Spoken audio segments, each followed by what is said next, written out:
The warehouse hall was fuller than it had ever been. It was not market day.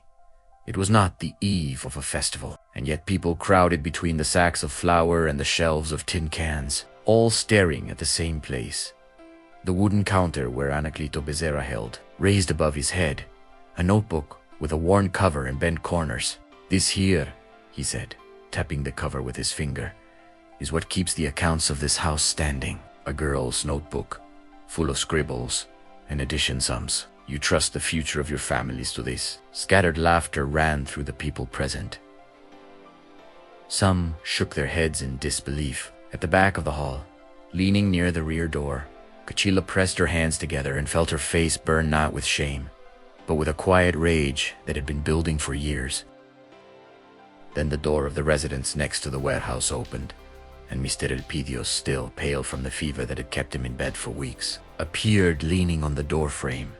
His voice cracked but firm. "Anacleto," he said, "before you laugh at this notebook, you'd better read what's written in it, because it is this, and not the fancy books you gentlemen use in the city offices, that has been holding this warehouse up for 3 years." The silence that fell over the hall was so deep that you could hear the wind beating against the canvas of the roof, and it was there, between the doubt of some and the trembling certainty of others, that the true story of Cachilda and her notebook began to be told. Before I tell you how this story reached this point, let me say one thing. There are people who carry a fortune without ever wearing jewelry, without ever putting on fine clothes, without anyone suspecting the value they hold inside. Sometimes that fortune fits inside a simple notebook with yellowed pages kept under the counter of a country warehouse. Today's story is about that, about the work no one sees, about the woman who carries on her back what others think is little, and about the day when the truth, no matter how hidden, finds the right moment to appear. If you like stories like this of quiet courage and of justice, arrives slowly but arrives whole, stay with me until the end. Come with me and I'll tell you this story. 3 years before that afternoon, in the crowded hall, Cachilda had arrived at Mr. Elpedio's warehouse like someone reaching a harbor after a hard crossing. She was the daughter of farm workers who had never owned land of their own, raised between one harvest and the next, always in borrowed houses. She had taught herself to read and to add, with an old book the village teacher had given her as a gift, and she kept that knowledge like someone guarding a treasure no one could take away. When her father fell ill, and the family had to move near a distant relative, Cachilda stayed behind, alone. Only 19 years old, and with the courage of someone who had nothing left to lose. It was Mr. Elpidio, owner of the only warehouse in the village, who gave her a job first, sweeping the floor and arranging the shelves, then helping at the counter. Mr. Elpidio was a good man, but tired. He had spent his whole life in front of that warehouse, selling on credit to those who needed it, jotting down debts on scraps of paper that ISLE got lost, trusting memory in the given word more than any written record. He had never known how to write properly, and doing sums in his head was always an exercise in patience for him. It was Cachilda who, without anyone asking, began to put everything in order. With the little she earned, she bought a hardcover notebook, and there she started writing down every credit sale, every payment, every promise.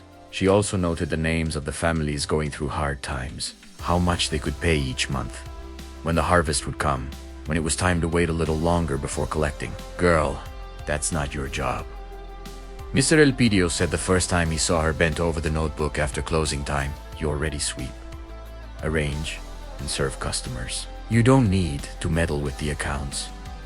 "I'm not meddling, Mr. Elpidio," Cachilda answered without taking her eyes off the lines she was writing. "I just don't want to see you lose what you worked your whole life to build because you don't know who owes what."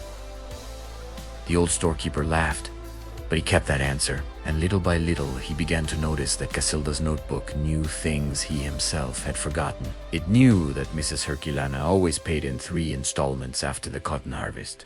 It knew that Zibento, Ibn Wenlate, never failed to settle his debt by the end of the year. It knew how to tell those who were in real trouble from those who simply had no habit of paying. In time, it was Cachilda's notebook, and not the loose papers of the old storekeeper. that began to decide who received credit and who had to wait. She never asked for recognition for it. She did the work from morning to night, 6 days a week, and returned to the simple little room she rented near the church without expecting praise from anyone. But not everyone saw it with good eyes. Anacleto Becerra, owner of a larger store in the neighboring town, came from time to time to visit the village, always in a well-cut suit and shiny shoes, always with a ready smile for the customers and a calculating look for the businesses around him. He knew the value of that warehouse, not by its simple appearance, but by the loyal clientele Mr. Elpidio had won over decades. One day that old man is going to have to sell. Anacleto would remark whenever he passed through the village, to anyone who would listen, and when he does, I want to be the first to know. He also noticed the young woman behind the counter, always serious, always attentive, and saw her as an unimportant piece. On the board, just any employee whose opinion carried no weight in the big decisions. It was that mistake, more than any other, that would end up costing Anacleto Becerra dearly. It was also in that first year that Cachilda met Norberto, the son of a small farmer from the region who came to deliver products to the warehouse on Tuesdays and Fridays. A soft-spoken young man with calloused hands. Norberto was one of the few who, seeing Cachilda bent over the notebook, did not ask why she did it, but how she did it. "Did you learn that in school?" he asked one day, leaning on the counter, watching the orderly columns of numbers. "I learned by myself, looking at the books that were left over," she answered. "I didn't have much schooling, but I had a lot of will." "Well, I think will, in your case, was worth more than any school could have given you," sighed Norberto, smiling in a way that made Cachilda, for the first time in a long while, smile back without suspicion. The friendship between the two grew slowly, between deliveries and short conversations, without hurry, like someone planting something that will only bloom in its own time. Norberto was the only one, besides Mr. Elpidio, who knew how much Cachilda's notebook was worth, and it was he who, months later, realized before anyone else that a storm was forming on the village's horizon. In Cachilda's third year at the warehouse, a strong fever brought Mr. Elpidio down. It was not a deadly illness, the village doctor assured, but it required absolute rest, weeks in bed, away from any effort. For a man who had never stayed away from his own business for more than a day, that was almost as hard as the fever itself. It was during that period that Mr. Elpidio's daughter, Mrs. Marlena, who had lived in the big city for years and visited the village only rarely, came back to care for her father, a practical woman, used to solving problems quickly. Mrs. Marlena looked at the warehouse with the eyes of someone who saw only loose numbers and a business that, to her outside eyes, seemed old and without a future. "Father, this place no longer yields what it used to," she said one of the first nights, sitting beside the bed where Mr. Elpidio rested. "The books you use aren't even real books, they're scraps of paper. How does anyone know if this business still makes a profit?" "Cachilda knows," Mr. Elpidio answered in a weak voice. "She has everything written down properly in a notebook." Mrs. Marlene did not hide her disbelief. To her, a simple young woman without formal training could not be responsible for decisions that involved the livelihood of the whole family. She sent for Cachilda that same night and asked to see the notebook. Cachilda handed it over without hesitation, but explained calmly that those pages only made sense to someone who knew the story behind each name. "This one here, Mrs. Marlena, has owed since March, but he always pays after the harvest. This other one settled everything last week. This one I marked to wait a little longer because he lost the whole crop in last year's drought."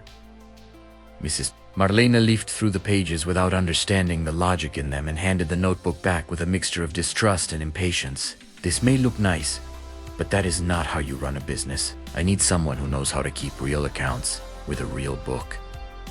It was then that Anacleto, always attentive to the movements in the village, learned of Mr. Elpidio's illness and of the daughter, Issa dissatisfaction. He did not waste time. He appeared the following week, elegant as usual, offering help that in truth hid interest. "Mrs. Marlene, I know you are in a difficult situation," he said, sitting at the table in the living room with a cordial smile. "I can offer a fair proposal. I buy the warehouse, keep the customers, and you and your father are free of this worry. Your father needs to rest, doesn't he? The amount offered was low, far below what the warehouse was really worth. But Anacleto knew how to argue. He claimed the account books were disorganized, that there was no way to guarantee the financial health of the business, that the risk of buying something so poorly documented justified a lower price. Without clear proof that this warehouse makes a profit, he said with false gentleness, I would be taking a great risk by paying more. Mrs. Marlene, pressed by tiredness, by the distance from her own life in the city, and by concern for her father, began to seriously consider the proposal. It was Norberto who, learning of the conversation through a neighbor, ran to Cachilda to warn her. They're trying to sell the warehouse to Anacleto, he said, out of brat, finding Cachilla at the end of the workday, and from what I heard, for much less than it's worth. Cachilda felt the ground give way for a moment. It was not the job that worried her, though losing it would be hard. It was seeing all that work, the years of care for every family in the village, every debt forgiven at the right time, every harvest waited for with patience thrown away by a man who saw only cold numbers on a sheet of paper, without understanding the life behind them. I have the notebook, she said, more to herself than to Norberto. I have the proof that this warehouse is standing, and standing firm. I just need someone with the patience to listen. But convincing Mrs. Marlena would not be easy, and Anacleto, sensing the sale was near, arranged a public meeting in the village, a kind of accounting before everyone, where he meant to expose the weaknesses of the warehouse and, in the process, publicly discredit any defense that might come from Cachilda's notebook. Let's make it very clear to everyone, he told Mrs. Marlene, with full confidence, that this sale is the most sensible decision. No one will doubt it after I show how this business really stands. That was how the day of that meeting in the warehouse hall was set the same day. The story began to be told at the beginning of this account, and it was for that day that Cachilla, having slept poorly for 2 nights in a row, prepared herself as someone prepares for the most important battle of her life. On the morning of the meeting, Cachilla rose before sunrise. By candlelight, she reviewed every page of the notebook, recalling stories, adding totals, separating the names of the families who, if called, could confirm with their own voices that everything there was true. She had no diploma, no handsome book with a gold cover, but she had 3 years of honest work written by hand, line by line. The hall, as already told, filled early. Anacleto brought with him a city accountant in a dark suit and with a folder under his arm, ready to point out every flaw in the warehouse's records.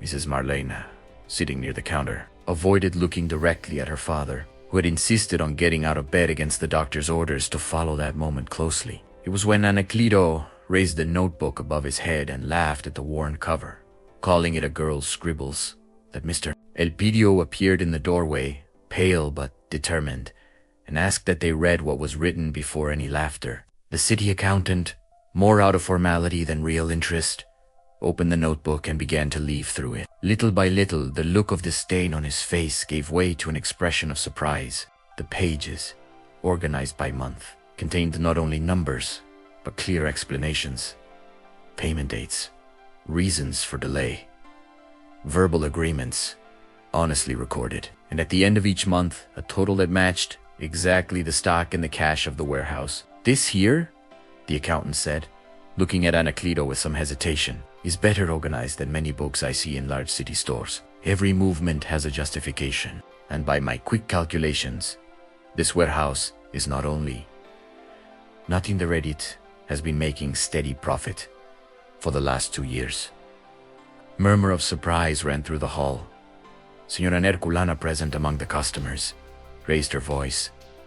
It's true. It was that young woman who waited for my cotton harvest without charging me any interest. If it hadn't been for her, my family would have gone hungry that year. Sabento, from the back of the hall, added, and it was she who warned my father, before anyone else, when she saw that his account was growing too much. If it hadn't been for that warning, the debt would have turned into a snowball. One by one, the villagers confirmed what the notebook recorded, each account revealing not only numbers but care, attention, and a kind of silent justice that Cachilla had been practicing for years, without almost anyone knowing. Anacleto, seeing the turn the meeting was taking, tried to argue. That doesn't change the fact that the official records, the formal books of this warehouse, are still disorganized. What that young woman did was, at most, a parallel control with no legal value at all. It was Mr. Elpidio who answered, his voice still weak, but firmer than ever before. Anacleto, the formal books never existed because I never knew how to write properly. It was this young woman who, without me asking, without me paying her extra for it, saved this warehouse more than once, warning who was going to cause a loss before it happened, holding credit for those who needed it, and collecting from those who could pay. If you want to buy something here, you'll have to buy knowing that the real value of this place is kept inside this notebook and not in any office book. The silence that followed was different from the first. It was no longer doubt. It was recognition. Mrs. Marlena, who until then had kept her eyes down, rose slowly and walked over to Cachilda, who held the notebook against her chest like someone protecting something precious. I was wrong to doubt without asking, Mrs. Marlene said, her voice thick with emotion. I came from far away, tired, worried about my father, and I thought solving things quickly was solving them well. But you kept, with more care than I imagined, not only the accounts, but the people behind them. Cachilda, surprised by the gesture, only nodded, without words, for a moment. It was Norberto, who had watched everything, leaning against one of the hall's columns, who came forward and added in a tone everyone could hear. This notebook isn't just accounts, Mrs. Marlene. It's proof that there are people who work properly even when no one is watching. Anacleto, seeing that the purchase proposal no longer had ground to stand on, collected the accountant and left the hall without many words, his pride wounded more by the truth than by any commercial defeat. In the following weeks, Mr. Elpidio recovered completely from the fever, gradually returning to walk through the warehouse, supported now not only by a cane but by the renewed confidence that the business was in good hands. He decided, with Mrs. Marlene's full support, to make Cachilda a partner in the warehouse, sharing with her not only the work but also the profits and the important decisions. You were already the owner of all this for a long time, in what really matters, he said, handing Cachilda a paper signed before a notary, formally recognizing the partnership. Now only the name on the document is missing. Cachilda moved, put that paper together with the old notebook, as someone joining two parts of the same story. Months later, she married Norberto in a simple ceremony in the churchyard of the village, with Mr. Elpidio and Mrs. Marlena among the guests of honor, and with Mrs. Herculana, Zabento, and so many other customers who, over the years, had been treated with justice by that worn-cover notebook. There are truths that need no handsome book, no sealed signature, no loud speech to prove their value. Sometimes a simple notebook, written with dedication and honesty, is enough to sustain what hurried eyes insist on not seeing. Cachilda never asked for recognition, never charged for doing more than was asked of her. And it was precisely because of that, when the time came, the truth did not need much effort to show itself whole. May we learn from this story to look more carefully at those who work in silence around us, because it is often right there that the true support of the things we most value resides. If this story touched your heart, leave a comment below telling what you felt. And don't forget to subscribe to the channel to follow the next stories. A hug, and until next time.